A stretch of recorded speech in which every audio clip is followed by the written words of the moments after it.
আসসালামু আলাইকুম ওয়া রাহমাতুল্লাহি ওয়া বারাকাতুহু। আমার নাম আফসারা খাতুন। আমি শামসী দৃষ্টি পাবলিক স্কুলের তৃতীয় শ্রেণীর ছাত্রী। আপনাদের সামনে আমি একটি কবিতা আবৃত্তি করতে চাই। কবিতার নাম খোকার পুঁথি, লিখেছেন ভাবনী প্রসাদ মজুমদার। দারুণ রেগে বললে দাদা, করলি কি তুই খোকা?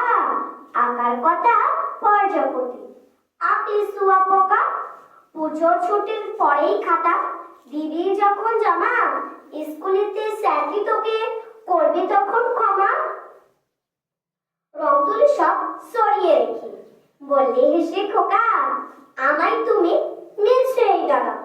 ভাবছো হাতে বোকা, লেখাপড়ার কাছেই আমি দিই না মোটেও ফাঁকি।